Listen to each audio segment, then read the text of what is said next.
I'm really looking forward to today. I look forward to all of these gatherings, but I'm looking forward today because in the couple of years that I've worked with Emily and Tadiwa and the whole team at Reach, one of the things that I really admire about Reach is you guys are good fundraisers.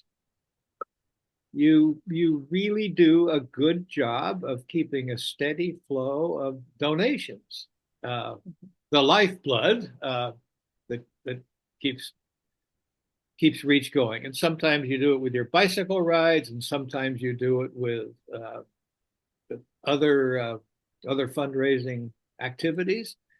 And it's really going to be interesting for me to hear it from somebody who's come in and picked up the Reach culture and learned something from Emily and can give us a fresh perspective on fundraising Reach style. So Tadua, welcome to the group. Welcome to here today, and we're all really looking forward to hearing from you. If are you going to use any PowerPoint slides? Yes, I've got some PowerPoints ready. Okay, and anytime you're welcome to just click on share the screen, Mhm. and the floor is yours. Welcome. Okay, thank you. Thank you so much, Bill. Thank you so much, Supal, and thank you, everyone. I'm very excited to be sharing with you all today about Reach and how we fundraise, essentially. So I'm actually the communications officer at Reach, and I work in the fundraising department. And a very big part of my job is fundraising, it's communications and fundraising. But then if we think about it, communication to a very large extent equals fundraising. So I'm going to share with you the presentation and get started. And also, I'd like to say, excuse me, I've lost my voice a bit. I caught a cold this week and have now just started properly recovering. Um, okay, can you all see my screen? We can. Yeah, yes, we do. Yeah. Yes. Okay, perfect. So I am going to jump into it and share with you fundraising and communications at Reach CME. So in this presentation, I'll be talking to you about how Reach has grown over the past 5 years. We officially registered as a charity in Cambodia and in Australia in 2019, and we officially opened our gates in March 2020. Unfortunately, in that same March, we had to shut down because of COVID. We were only open officially for 3 days. And it's been truly a journey to come from having our plans flipped upside down because of COVID to where we're standing now, and with the success and growth of our organization. I'll be sharing with you about our brand and our communication style, which play a very, very big role in how we fundraise and how we get our message across to our donors and to our partners. And then I'll be sharing with you our fundraising strategy, how we go about raising these much needed funds for our programs and our community. I'll share with you about our major campaigns, and lastly, the lessons we've learned along the way of along these past 5 years with fundraising, and just in general with our operations and how that affects how we fundraise. So in less than 5 years, our organization has grown truly so much. I joined Reach in August 2022, so I've been here just over 2 years. And in those 2 years alone, I've seen Reach grow exponentially. But from the very beginning, it's grown even more so. The organization started off with 20 team members, and now we currently have 38 team members, and 34 of those 38 team members are Cambodians who are delivering our programs to our students and to our families. We also initially began Reach with less than 200 children, And now, as of October of this past October, actually, we have 375 students, and that has been so amazing. And having the organization grow so much has been very exciting. Of course, it makes us super happy to be able to extend our programs and services to more children and their families, but it also means now our fundraising targets are going to be higher. So that's we've got our work cut out for us. And then we also started with 7 programs initially to now 13 programs. And of these 13 programs, a lot of them came out of, a lot of them had not been planned. They came out of recognizing that there was a need for this program to support our families and our students.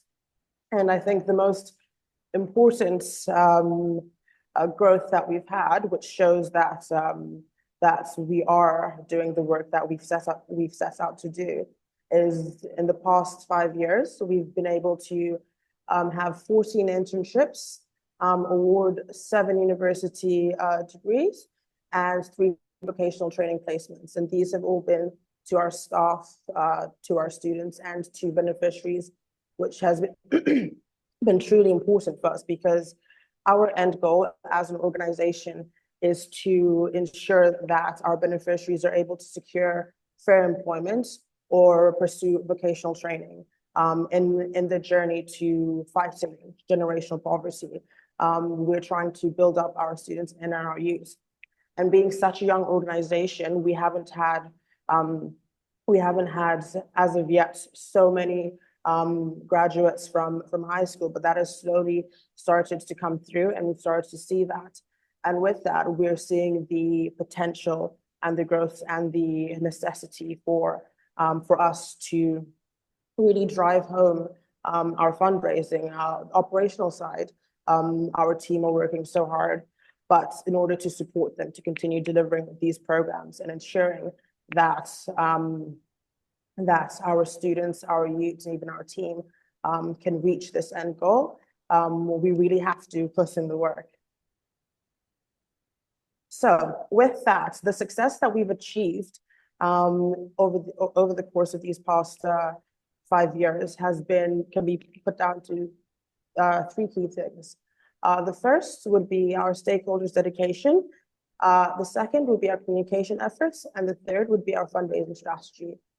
We truly wouldn't be here without the commitment of our stakeholders. And when I speak of stakeholders of Reach in our organization, this is from our donors, from our board, from our partners that we work with, but it's also our team who are so committed and who are so dedicated to the cause.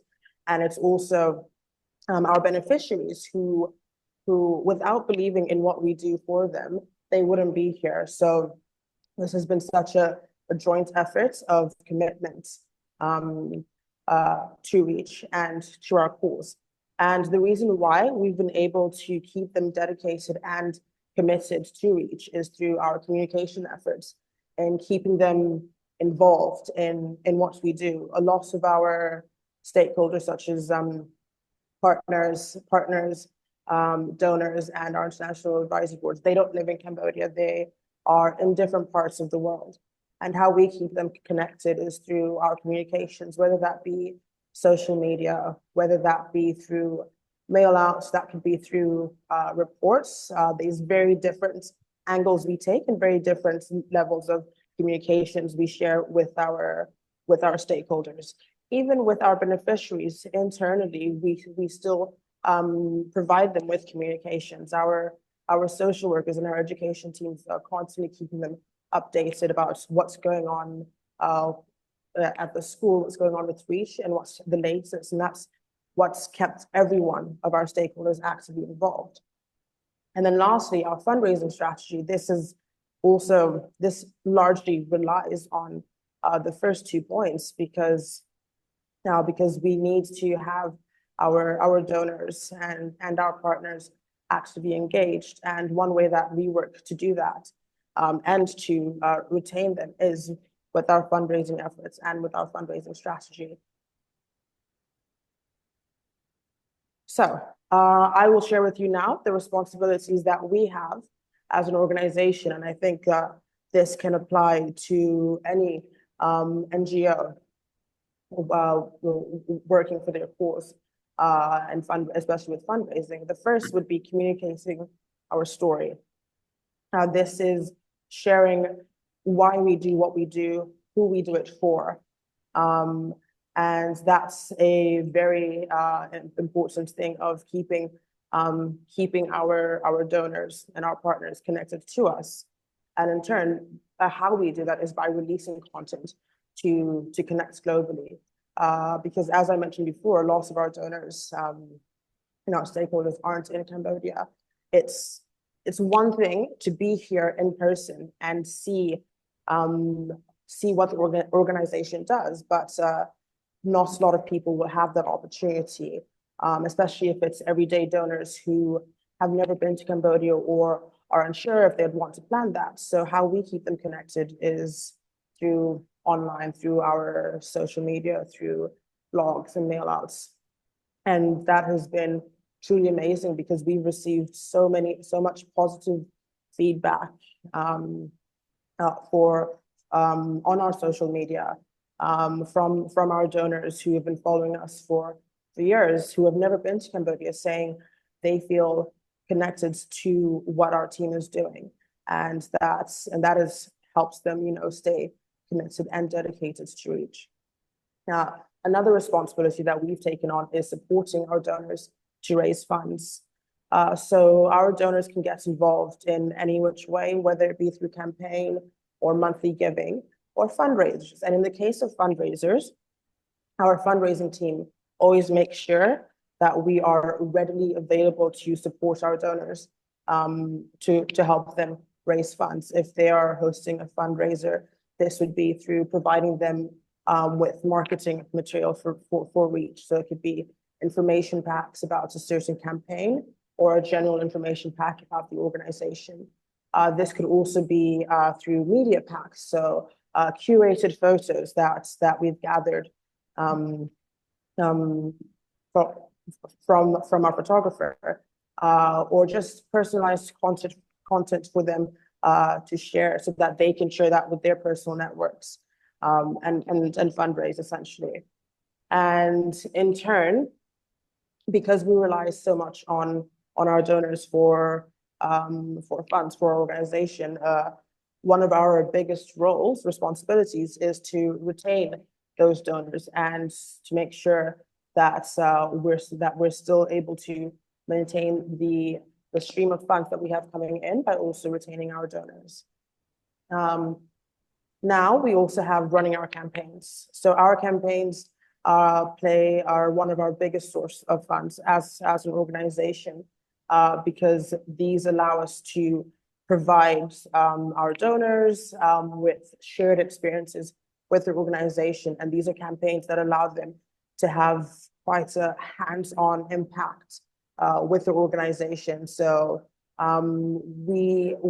Reach runs 2 charity bike rides, and these are very important and one of our biggest source of funds, because they allow us to connect these donors to our organization, and they're able to see directly the impacts that they're making. And finally, this is how we're able to bridge the gap between our donors and our cause. It's through both our fundraising and our communications that we constantly make sure that our donors are connected to the organization. I think that has been our biggest strong point in making sure everyone is aware of what's happening at Reach in whatever capacity. A quick example would be, we have a monthly giving club. Okay, they're called our Running Cost Club, and they donate to our organization monthly to help us upkeep our monthly operational costs as an organization. So these costs would be, it could be rent, it could be staff salaries, could be the water and electricity bills. So these group of individuals are such an important group that we give them trimesterly reports on what's happening at Reach, all of those updates. And we also have a Facebook group for them. where they get behind the scenes Facebook posts about what's happening at the organization, because everyone can access what's on social media. But we keeping them connected and letting them know that they're playing, that because they're playing such a pivotal part in helping us upkeep our monthly operational costs, we want them to see what's happening on the ground behind the scenes. And these would be very informal or funny or insightful posts. So that's just one approach that we do in making sure that our donors are connected and constantly updated. So our communication strategy at Reach is one, we communicate often. We always make sure to be active on social media, to have posts going out, and even in the private in the private groups that we've created, we're also still active in that to make sure that our donors remain up to date. So this would be through social media. This could be with reports. This could be with mail outs, and in some cases, we also reach out to regular donors or donors who have been with us for a while, just to check up on them and let them know that because they played such a big role at Reach, that they are part of the Reach family, and we're just checking in. The second is to release content across multiple platforms. So social media is such an important tool as a nonprofit to use. So we are active on Facebook, on Instagram, on LinkedIn, and on YouTube, and on Twitter. For some, Twitter might not be the most useful tool, but in other cases, you'd be surprised that it can offer a gateway into new donors or new ideas for fundraising or for communications. The third is leveraging excellent photography and videography. This is something that we take pride in. This is if we're going to be sharing content out publicly, we want to make sure that it's of the best production, it's of the best quality. Next is ask for funds rarely. Because we managed to retain our donors, most of our donors for all of these years, when it comes time for fundraising, it's always a given with the campaign or with the message sent out that we would like for donors to be involved in the campaign or in the organization. But we avoid asking directly. If a donor asks us, how can we help? Our go-to method is suggesting, oh, you could either join our monthly giving club, or you might consider doing our side-by-side, where you would have to fundraise. So it's always up to the donor how they want to contribute and give back to the organization. And lastly, our biggest point is protecting the privacy and dignity of our children and of our families, because we're working with vulnerable and working with the vulnerable community. We always make it a point to uphold their dignity and privacy. So with all photography or videography that gets put out featuring a child or their family, we never share their name.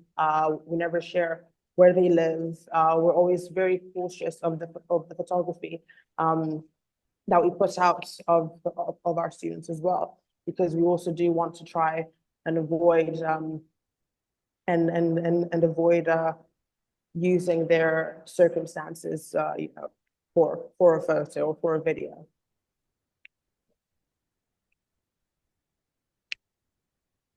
So how we've developed our social media strategy has also been, well, our communication strategy, pardon me, has also been with standardizing our communication style. So when we share information in our posts, in our blogs, or even, in our emails, we always share our story, making it positive and uplifting, to show, the impact of the work that's happening. Down to earth and genuine is always very important to keep people connected with what they read. always our content is in line with our values of being transparent, being compassionate, being open-minded. It's always raw and honest, because when it comes to storytelling, the impact of it has to come from a place of honesty, a place where people are able to understand the story based off of what they're reading, because they can't be here in person or down on the ground in Cambodia to see the reality of so many people and communities. And we always highlight our holistic approach. So for those of you who don't know, Reach operates 13 programs that work holistically. Our programs all work to support the next program that comes in our cycle. And that is what we always try to reiterate in our messages and in our communication style. And I said that we rarely ask for funds, but we always reiterate the need for support. Because as much as we've had great success over these past years, there's always still a need for support for our programs, for our beneficiaries as well. And keeping our donors connected, keeping anyone who's reading our content connected is a very important way for us to maintain our communication style. But then also, we always want to remind our donors that they have contributed greatly to our success. It's our success, but it's also their success as well, because of their dedication, their commitment, and their compassion to our organization and to our beneficiaries. So how we communicate, I mentioned before, we communicate in a number of different ways. So the first one is just through face-to-face. When we've got visitors coming to our organization, where obviously because they're on the ground, it's a lot easier to share our message. But it's also in these ways where we're able to tell them the different ways they can support, tell them the different ways they can get involved. And that's always a lot more impactful when they've been able to come on the ground. And for those who can't come onto the ground, social media is our go-to platform. And this has been amazing generally for your organization, but also during our campaigns, and being able to leverage such an amazing tool. And I think especially we've recently, in the past year and a half, have gotten into corporate sponsorship for our programs. And we realized that for each social media platform that you use, a different tone needs to be taken. So for example, LinkedIn, we take a more professional tone, because this is something that's shared more among our corporate donors and corporate partners. And that's a very important distinction to make. And next is through our website.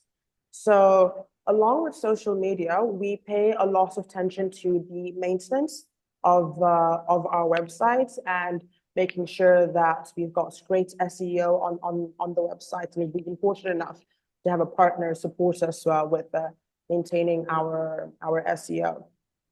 Because then, in turn, we've had a lot of visitors and volunteers coming to our organization based simply off of a Google search. And that's something that we continue to maintain and keep up, and also constantly updating the website. Next, this is through WhatsApp.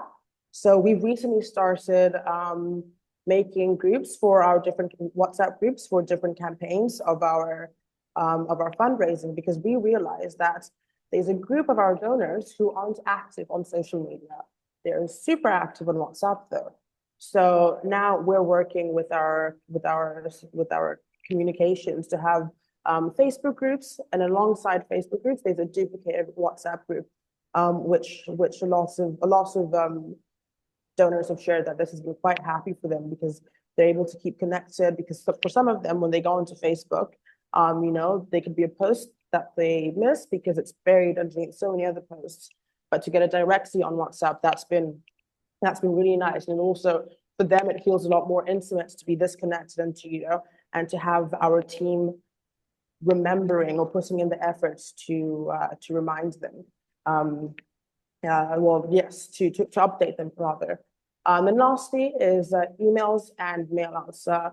Like I mentioned before, we've taken upon emailing past donors and supporters and even volunteers just to check in on them and give them updates of what's happening in the organization. So these could be updates about my New Year celebration. It could be updates about the school graduation. It could be updates about an event that the students took part in the week prior. But it's just a way for us to stay connected with them and cover all our bases.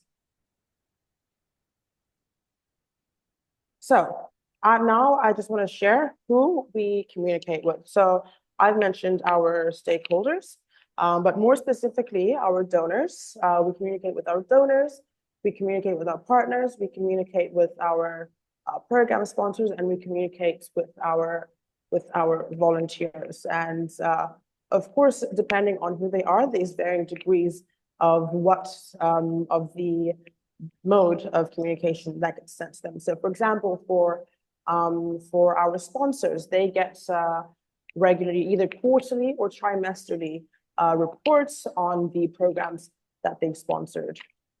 Now, for our donors, some donors also get quarterly reports based off of that they're part of our running cost club, our monthly giving club as well. And our partners also get updates on activities or projects that we worked together on, and even annual updates as well.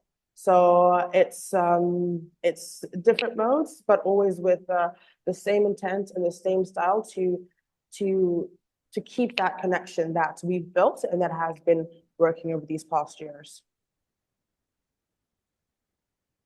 So something that has helped us a lot with our communication and in turn with our fundraising has been to build our brand.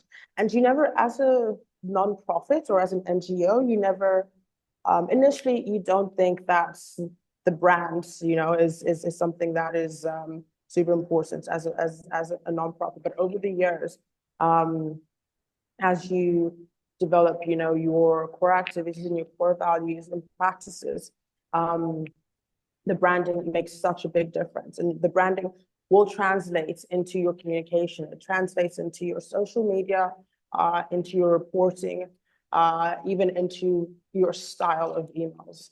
And so at Reach, we try to keep our brand professional, our external branding remaining consistent, and we work on updating our brand guidelines, because then this gives our communications a professional layer when we're handing out reports to corporate sponsors, or even just to donors as well, as that added layer of impressing them to that extent. So I've talked a lot to you about our communication style, and so now this is where we talk about fundraising, our fundraising strategy, where our communications equals donations, because the amount of effort that we put into our communication strategy is what allows us to fundraise as an organization. So I would like to talk about our past challenges that we've had as an organization when it comes to fundraising. And this is something that I'm aware a lot of NGOs in Cambodia have experienced. So one was obviously the global pandemic. This affected our plans for fundraising, namely because it was COVID-19, there were lockdown restrictions, and a lot of the plans that we had in terms of fundraising and fundraising campaigns had to be postponed. And the second one is something that came right after the global pandemic, is the global cost of living crisis. Whilst we are working in Cambodia to help underprivileged communities, worldwide, the economy has made it more difficult for donors to make the same commitments that they used to.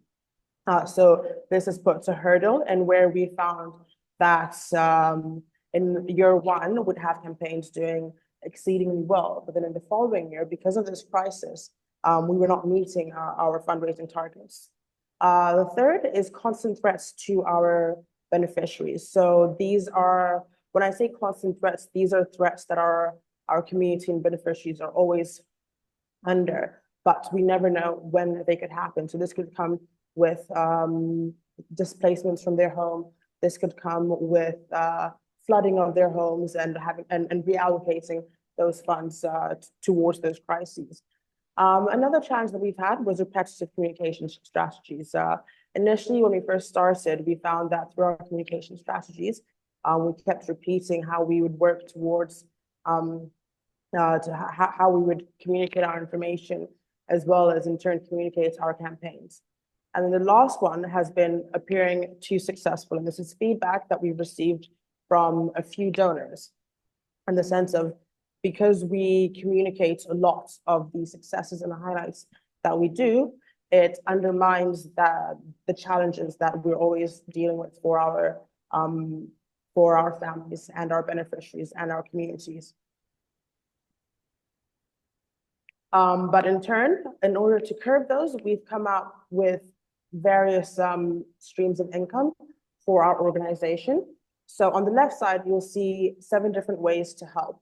And 2 of them, you'll see sponsor program and sponsor class. Those came out of a need to bring more funds into the organization because we had higher fundraising targets.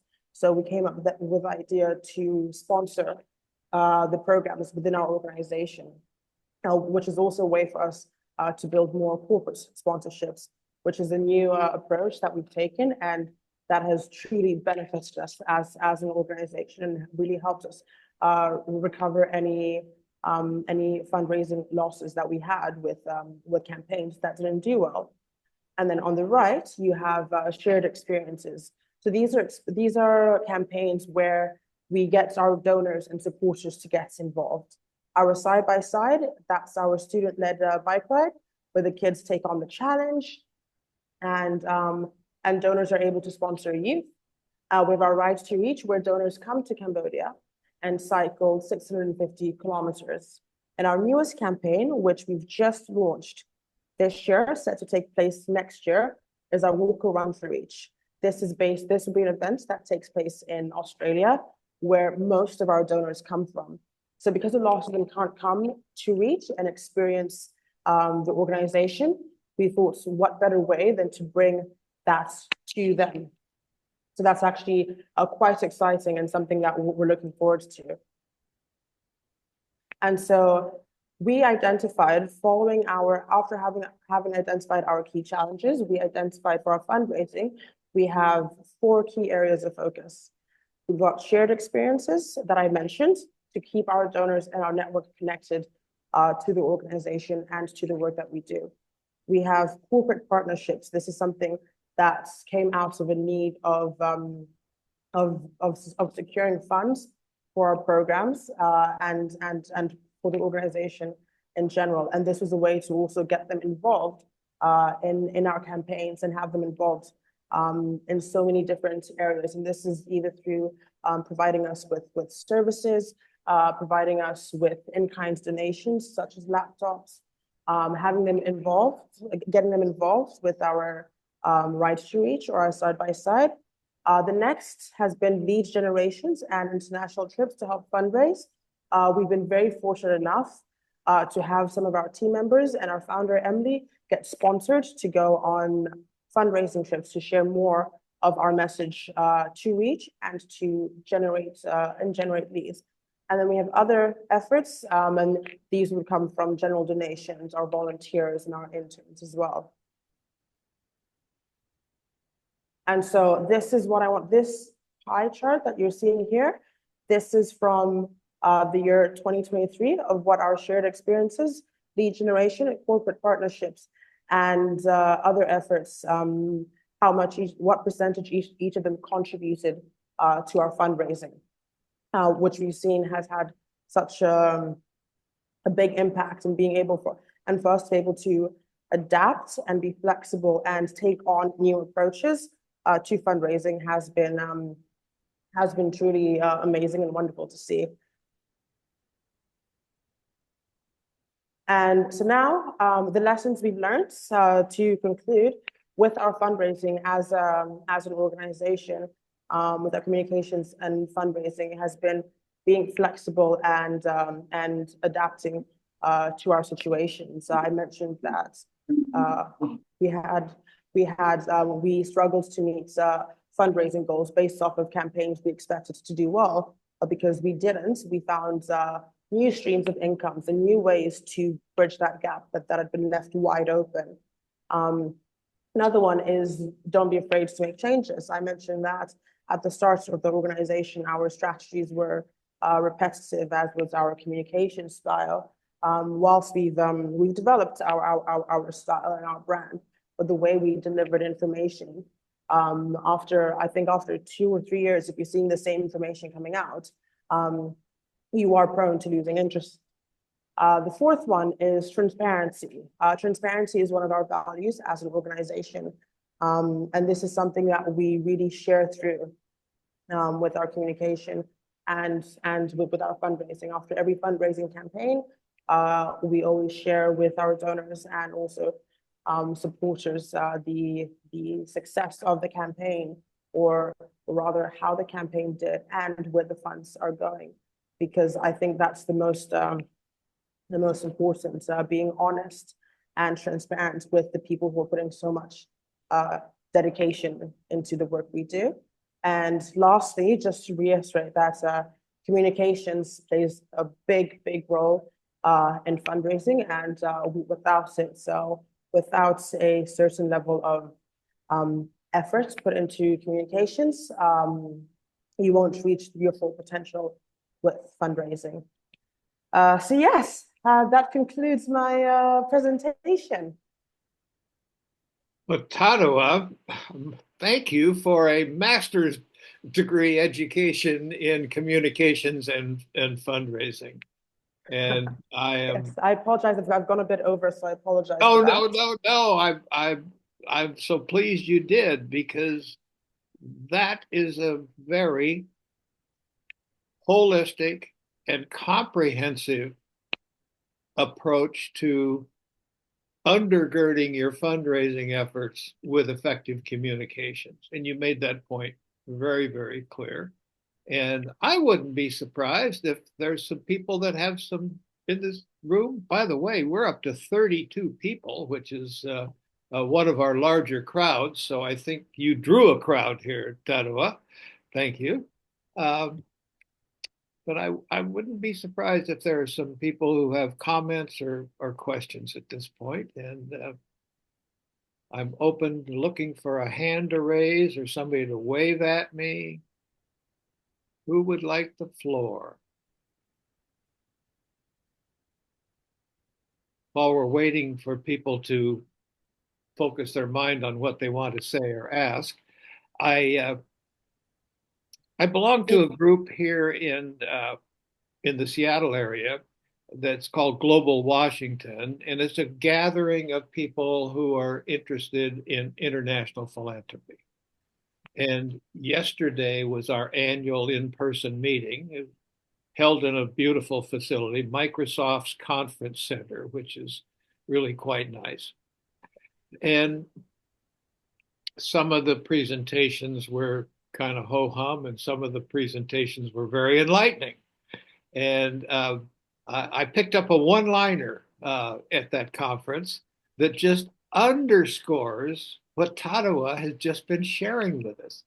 And this person said, I loved it, said, if you can't move the donor, you can't move the dollars.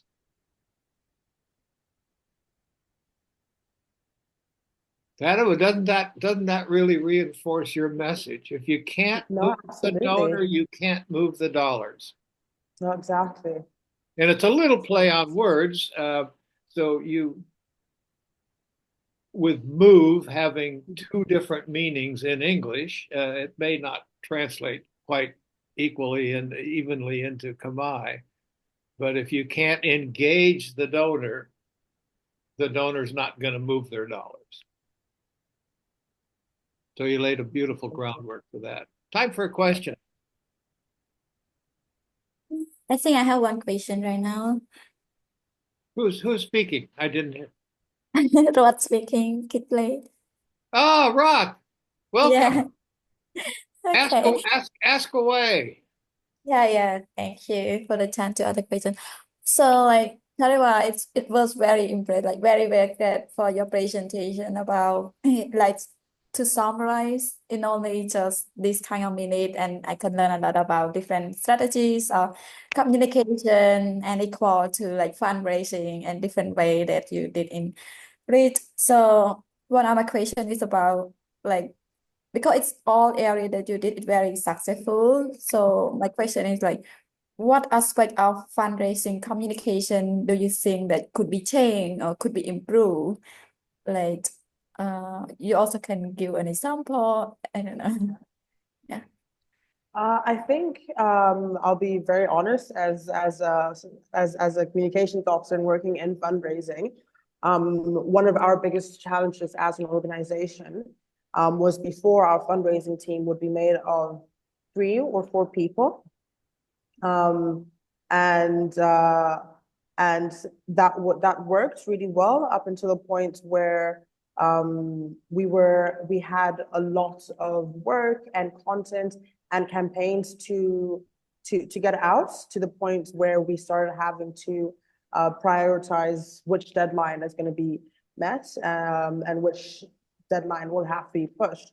And this was at a point where so I think our biggest challenge essentially was resources and human resource and also time as well, because we picked up projects at the same time when we might have had 4 or 5 other projects going on. And this is something that me and my team really struggled with for a while. So I think with a lot of internal training and allocating our responsibilities and roles within the department.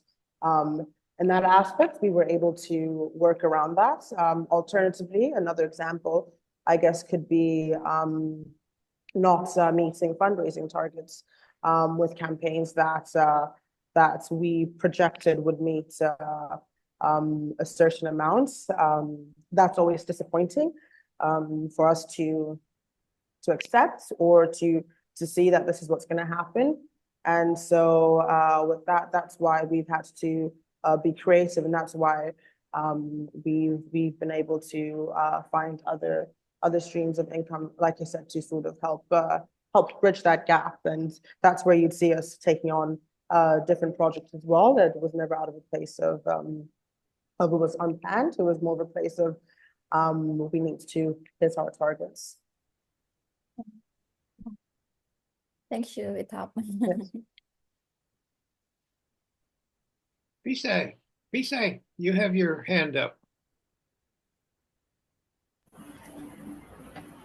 Good morning again, Bill. Good morning, everyone. Thank you for your sharing. It was touched my emotion today because I see the images and as well as while explaining the process and how rich can achieve the big fundraising. I have been involved. I'm Pisay from Women Resource Center. Yeah. So yes, your team also engaged with some event and activity recently. And yeah, we have been working together with some way with youth. But my question, I saw you mention about online like fundraising platform. I mean like different channel or communication, like to keep the donor engaged with what you are doing and being honest to them and engage all relevant stakeholder. It was amazing. But my struggle was always struggle with using the technology platform that do you have team to manage that, or how you manage the resources, human resources to maintain and ensure that all work? Because I tried once and then I did other thing, and then if one person cannot do everything, but how you make that sustainable with other team member and train them as you mentioned, Yeah, tell me more a little bit so I can learn more. Thank you so much. Okay, no, of course, of course. I think that all comes down to sort of dividing the roles and responsibilities. Of course, as a team, our roles and our work always overlap, but it helps when someone in your team is focused on one thing and we sort of play on strengths.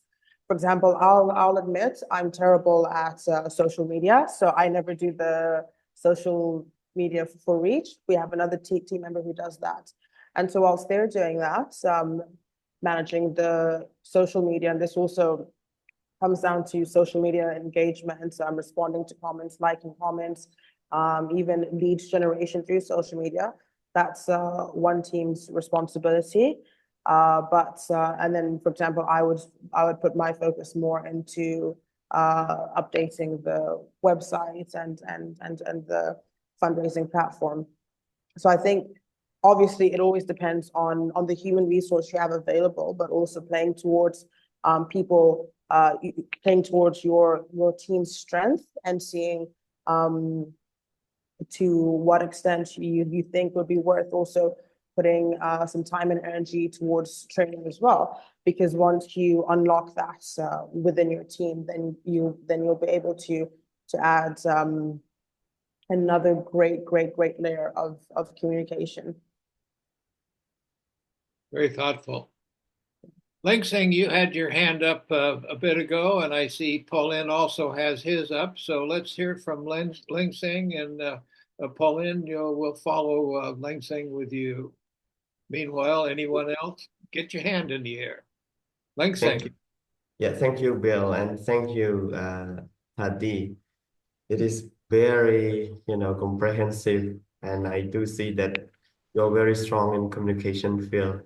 I see in your strategy related to the communication, and I have noticed that you mentioned that ask for fund rally, and then is I don't know, in detail, normally when we writing and we tell people that what we want and then how much do we need, and then you say that you don't really ask for funding. I just want to hear more your strategy. And number two, relate to the communication itself, that you use the email, the reach to the different key stakeholder, donor, something like that. And then have you experienced that when the donor or anyone not reply to your email, and what is your, response to that, or you resend the email and telling something like that? I have only two questions, but thank you so much for your sharing. Excellent, and I learned a lot, and I wrote some things on that, and will apply and follow. Thank you. No, thank you, Lang Seng. So I think I'll answer your second question first because I find that's also a bit funny. I think most of us in communications, we all experience that of sending emails and not getting responses. And to be honest, for us, I think that's something that we can't take personally because we send these emails to our key stakeholders who are involved and who continue to be involved. So to put it simply, they might not respond, but they're still engaging with the organization. We have donors who donate once a year. We might send them 3 or 4 emails in a year. We never hear from them, but we know at least every year we expect this donation is going to come in then. And it's also, you consider some people might be very busy. Sometimes the mail goes to spam. Also, sometimes people just aren't into emails as well. So that's something that we never take to heart. As long as we know we're doing our parts in communicating with them. We've sent the email, we've sent the updates. We've done that part. If they respond, that would be great. If not, that's also fine. And then back to your first question of asking for funds rarely. I think this is an approach we've taken, and it's a choice of ours, more so coming from giving our donors the choice of how they want to support us. I think in all of our campaigns, there's fundraising involved. So it's usually our donors who are going to ask other people for funds. But then in other times when people come and visit, you know, most times they ask, how can we help? And then we will say, you can help by sponsoring a program. You can help by volunteering. You can help by donating monthly, so that we give them the choice to choose their financial commitments. With corporate sponsors, it's a bit different because these are corporations and not individuals. So with corporate sponsors, we want them to get involved in a larger financial capacity. So when they ask how can we get involved, we tell them the levels of involvement. If it's sponsoring a program, we will give them the costs of the program or of the sponsorship, or if it's getting involved in a campaign, we will share those costs. But it's all about giving them the options of, well, essentially just that, giving them the options. Mhm. Yes. I got it. It means that you give the options for the donor to select each one that they like to do. And Yes, and one just want to check that how you ever broken heart when you send and then they don't reply, and then you feel, you know, a little bit disappointed. I mean, yes, I think we've all experienced that, but it's also the learning lesson of, it's better that we gave them a choice rather than saying, give me X amount, and then, you know, that's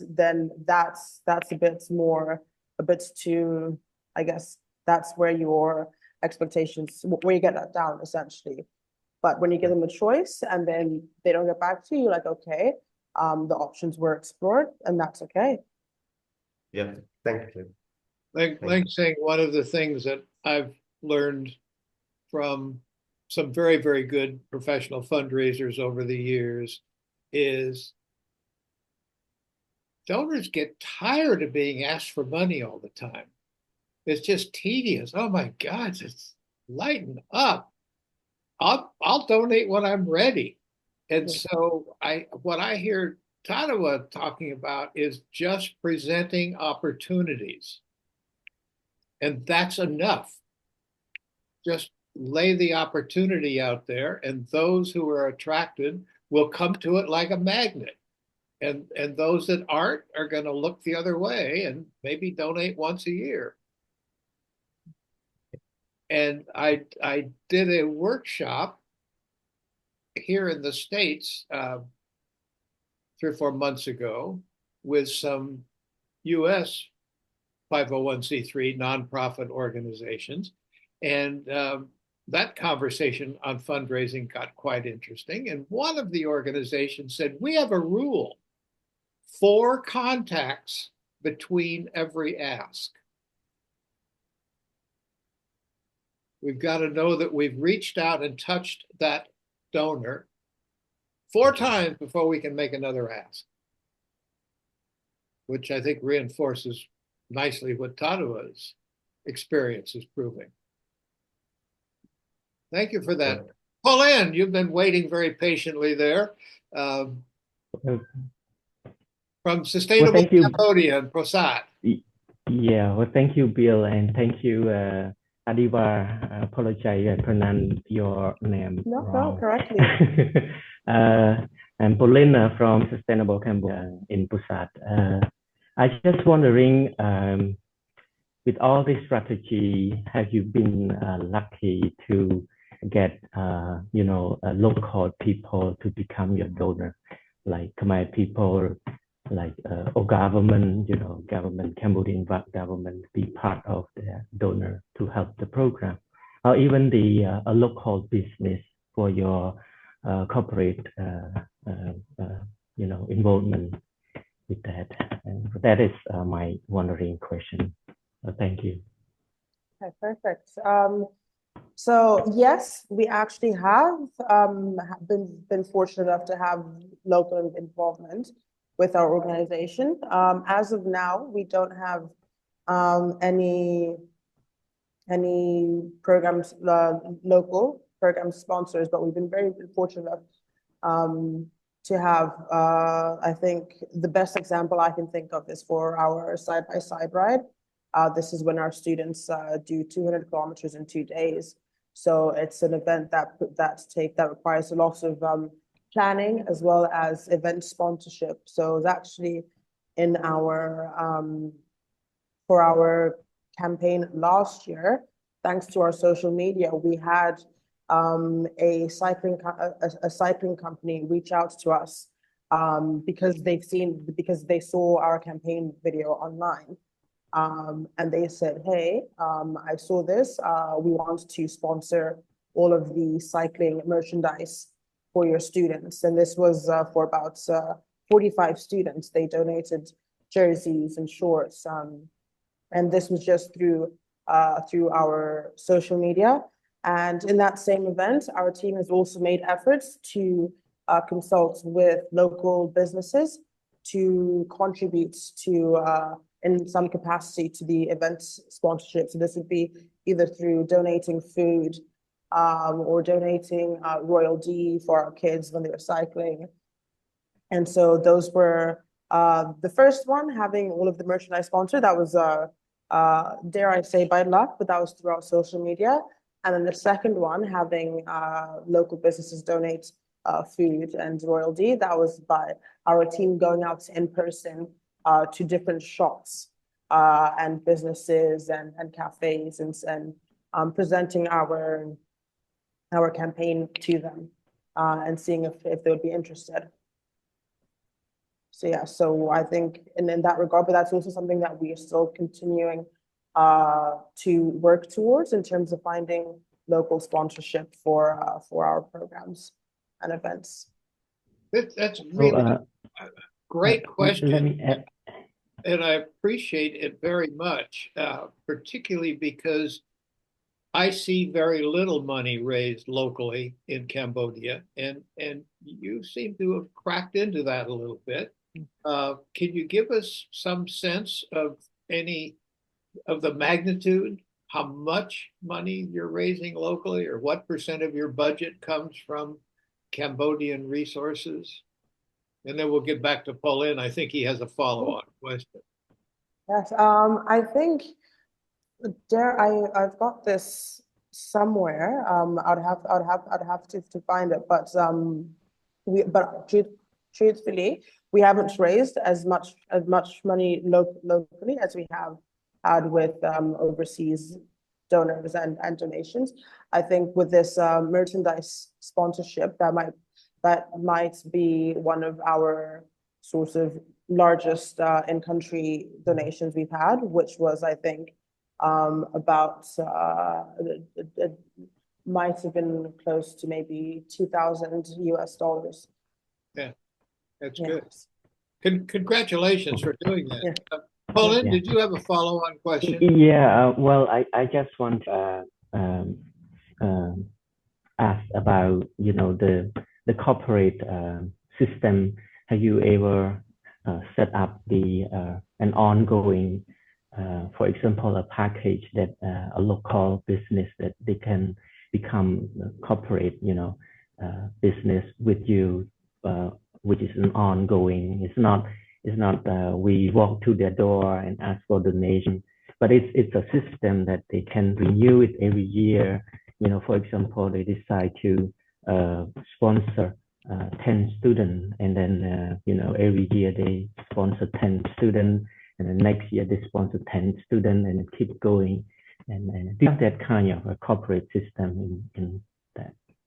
Yes, we do. So that would actually be, well, I don't want to allocate it to one campaign specifically, but well, for most of our donors, even corporates, we kind of do approach them. Maybe it's not to outright, ask to sponsor an event, but they are approached in some regard. But with the example of maybe if they decide to sponsor a program, we offer them, we have a PDF pack for them that gets sent to them along with a media pack on how they can get involved. And this outlines, so we call this our corporate sponsorship pack, and this outlines the different ways companies can get involved. So if it's to sponsor one of our programs, if it's to maybe donate tablets and libraries, if it's to get involved in our side-by-side, if it's to provide us with services as well. There are times when we do get approached where they will find us through the search engines, send an email, and they approach us, then we discuss. But once we do develop a corporate partnership, we do work on trying to renew that partnership every year. And that applies to all of our partners, making sure that we're still connected and that we're still interested in continuing the partnership that we have, whether it's through them providing us funds, whether it's through them providing us services, even whether it's through collaboration. Oh, this is wonderful. Well, thank you so much. Thank you, thank you. Tadiwa and Bill, and those were great. Give it back to you. Thank you. And Salin has been waiting patiently with his hand up. Salin from Human and Hope Association there in Siem Reap. Salin, what's on your mind? Thank you so much, Bill and Tadiwa, for your comprehensive presentation. It's really great to hear your strategy. I catch up with corporate sponsors or corporate sponsorship that you have mentioned. Just want to learn more about it, your strategy and how you communicate with them. I don't know if you have the corporate sponsor in Cambodia or not. Please have to share. Thank you. Okay, perfect. So we currently don't have any corporate sponsors in Cambodia. But I will mention that the company that we've been able to that we had to sponsor our merchandise for our students, we've been able to maintain a relationship with them. So you know what? I think I don't want to outright call them a corporate sponsor in the capacity that we have them as. But locally, we've been able to maintain a relationship where we've even been able to send our team to them because they have offices down in Phnom Penh. So they offered to train our team in mountain bike repair, and so that was sort of the start of our partnership, from having them sponsor our event merchandise to having them get involved with our team and help build them up in that capacity. And so so we work with them when the need or the opportunity arises. And then internationally, with our corporate sponsors, how we communicate with them is we send them reports it used to be every 4 months, but it used to be quarterly, but now it's trimesterly. So 3 times a year, they receive a comprehensive report from us, and it's an update of the program that they are sponsoring. So, for example, if a corporate sponsor, it's a company that is sponsoring our computer program, every 4 months, we send them an update of what happened in that program in those months. And so this update will be about the progress of the students. It will be a letter from the teacher who's teaching the class, and we always offer them that if they ever want to connect to the teacher or to the manager of that program, they're always welcome to do that. We make them videos. So each year, a corporate sponsor receives one personalized video from our team, and so this is something that's we try and make it to the highest quality as we can. And this video will be a message from the manager of the program, and it will just be a message about a thanks for their support, and also an update. So recently, because we concluded our academic year, we sent out videos to all of our sponsors, our program sponsors and class sponsors, to thank them. But that's also because that's what we can do with our team. So we also have to be realistic, because there was a time when we didn't have, like I mentioned before, enough human resources to be creating videos at the same time for all of our sponsors or for all of our programs. So it's also about being realistic with what we can manage. In the beginning, it was just reports, but now we're fortunate enough to be able to add another layer of that onto it. Okay, thank you so much. Yes. And I know a little bit more about how you make the initial contact or meeting with the corporate.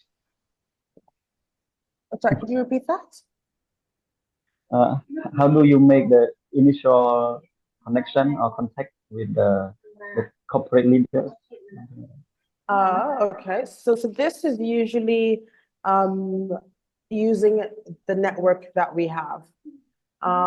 So we've been very lucky and fortunate enough to have our advisory board, international advisory board, be very involved with Reach. And it's through them and it's through other donors as well that that we've been connected to these corporate sponsors. So it's both our board and it's also our existing donors as well, who see that, oh, okay, you have this program. I might know someone, or I might know a company that would actually be very interested in getting involved with the organization.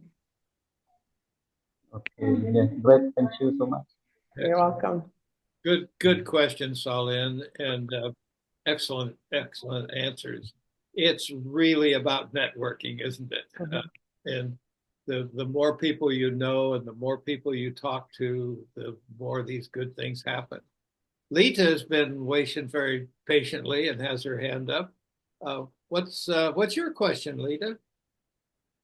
Yes, thank you, Bill. And I also thank you to Sister Sapal for being a great speaker today. We've been talking about Bill in Cambodia, I think last few months, and then we try to set up the plan for our monthly meeting to be effectively. So today is a great session for our team to listen and also practice the same as what Tadi explained, also sharing to us today. So my question regarding to the storytellings, I would like to ask, what are the best practice for compiling the story to inspire the donors? Yeah, because every organization we have different story. So what is your best practice? And the second question regarding to the donor engage, like how do you effectively communicate to keep donor to engage sponsoring to reach?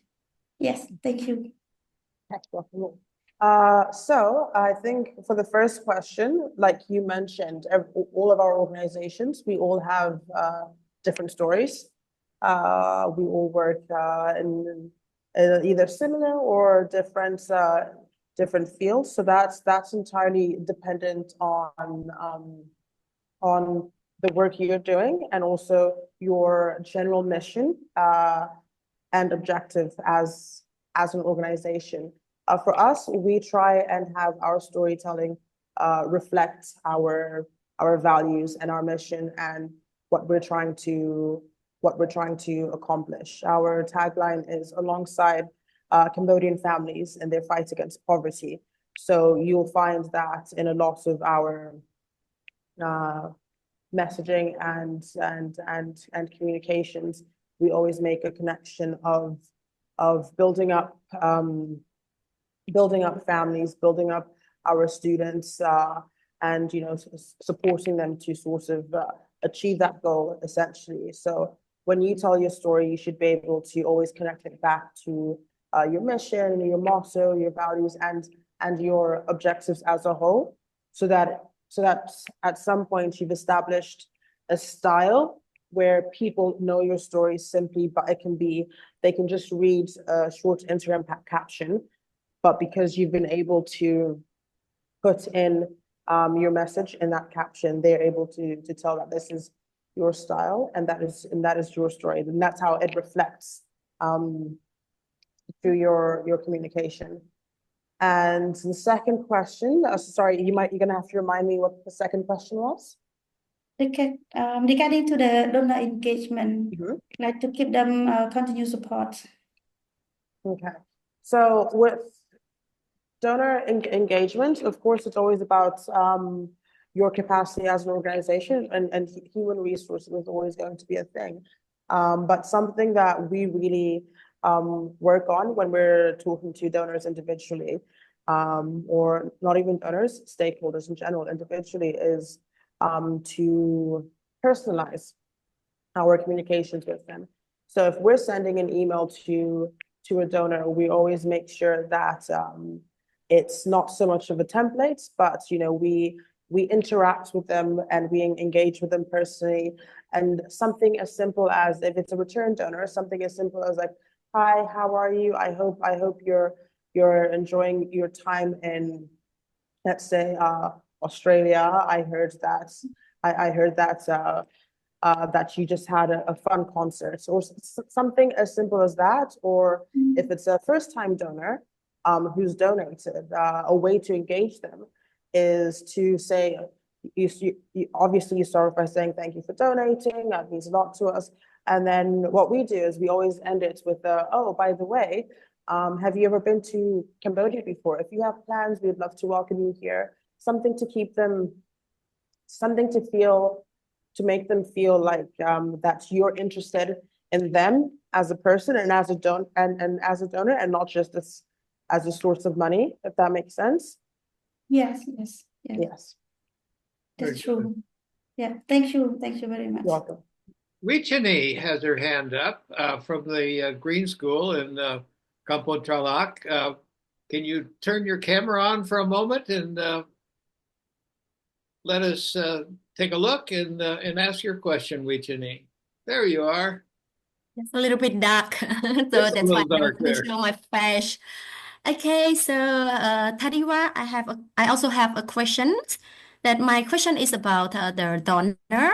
So, just for example, if we have donor to support our operating budget for a year, and then they will leave, or maybe next year they cannot afford to support us anymore. So how can you solve this problem, or do you need to find a way to find other donor, and how can you find the donor?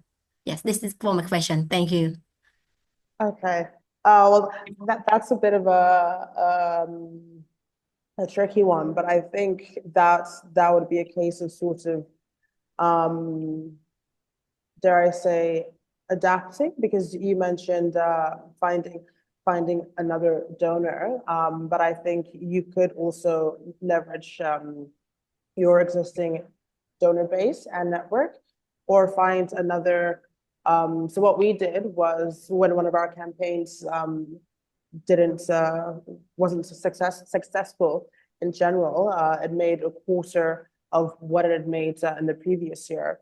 We had to create a different source of income for the organization. So that was, for us, that was with having people sponsor our programs. Package that as, if you sponsor a program or if you sponsor a class, then so that's what helped us bridge our gap in terms of funds. But I guess I think that's the only response that I can think of at the moment, because I think it'd also be quite specific as well. I would Thank just you. piggyback on that for a moment. Just because a donor needs to drop away, they've funded you nicely, we've appreciated them, and then they can't continue for whatever reason. Don't let go of them.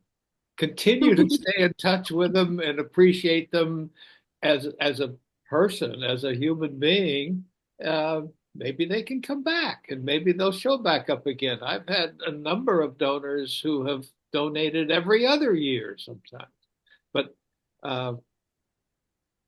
keep in touch with them, and we don't cross them off just because they couldn't donate this year.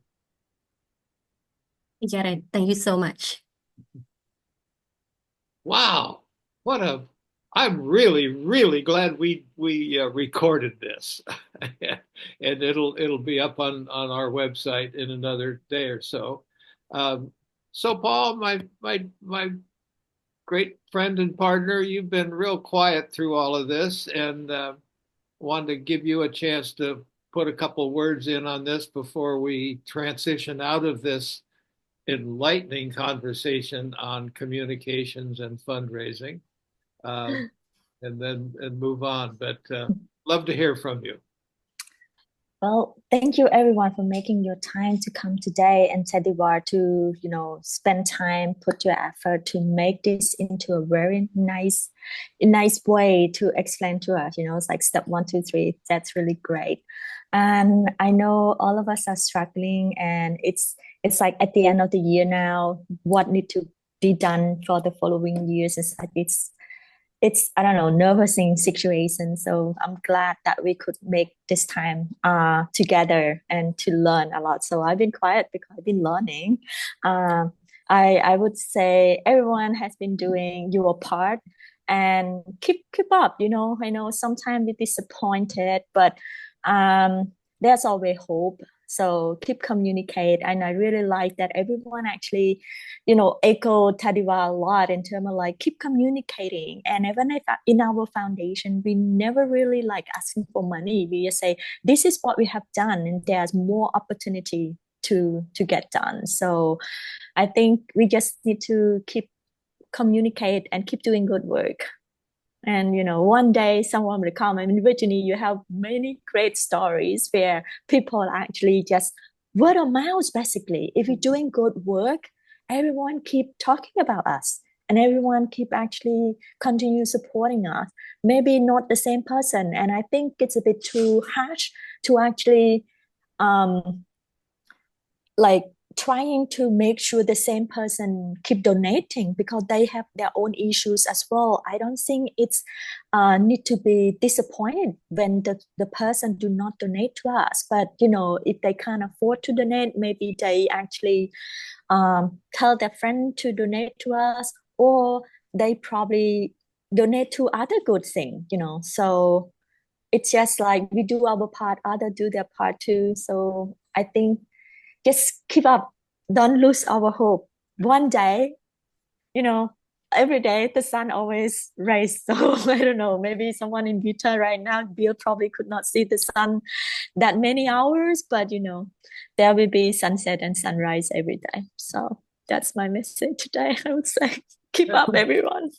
Thank you so much, Bong. Thank you. And you reinforce the point that fundraising undergirded by effective communications is a long game. It just isn't something you can turn on and turn off. It's a long-term proposition. And Tadiwa, you did a wonderful job of summarizing that. And I intentionally let this run a little bit long today just because of the interest that you were seeing and hearing from the group.